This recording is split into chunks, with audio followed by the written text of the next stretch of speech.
Assalamualaikum warahmatullahi wabarakatuh.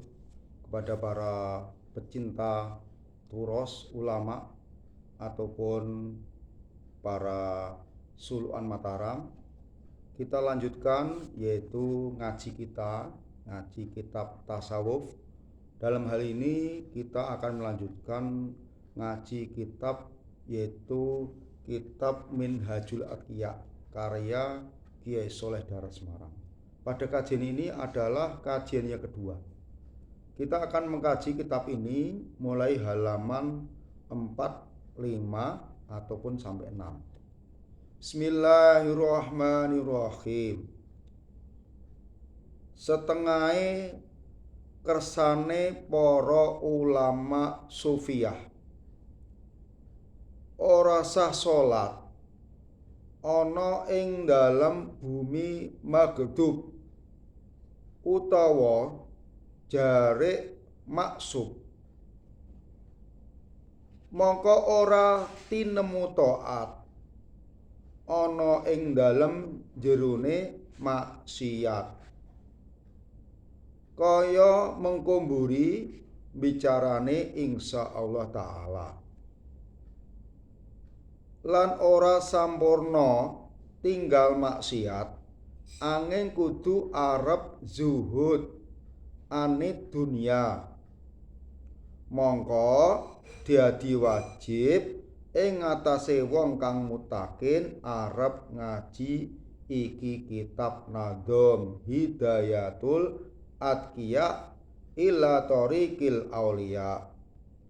Tegese rupaaken tembang ingkang dadi aweh weruh lan aweh pituduh marang wong kang anduweni akal sampurna.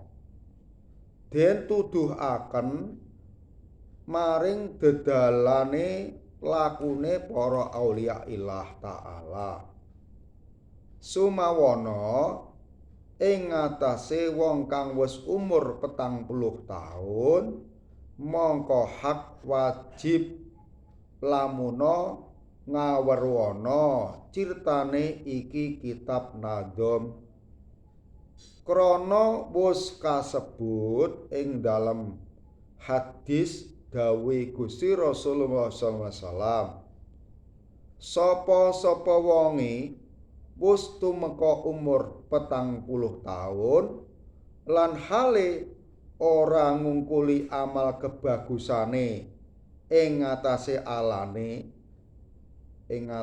alane mongko becik sedyanana wong iku maring isine neraka jahanam.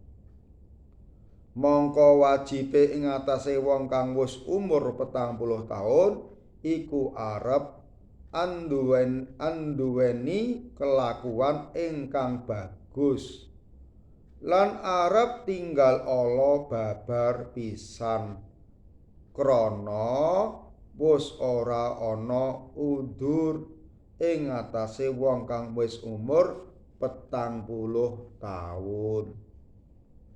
Wis ngendika Gusti Rasulullah sallallahu alaihi wasallam, ana dene ala-alane wong kang tuwa iku wong tuwa ingkang tiru-tiru kelakuane wong enom.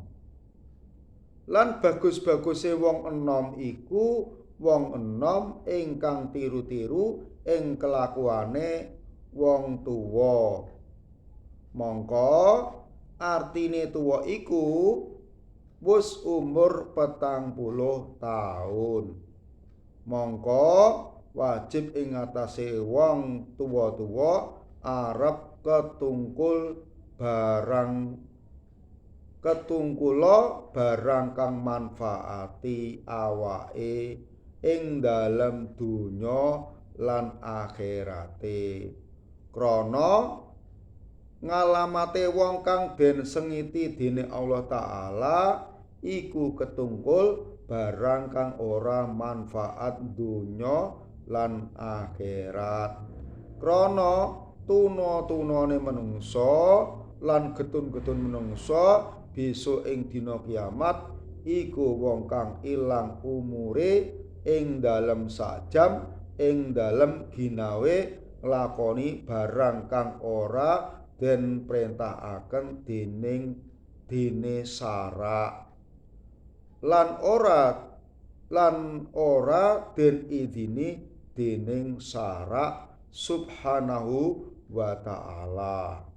Mongko dadi hak lan wajib ing atase wong mukmin arep ngaji iki nadom. Wallahu alam bisawab. Demikian kajian pada hari ini, akan kita lanjutkan pada kajian berikutnya. Wassalamualaikum warahmatullahi wabarakatuh.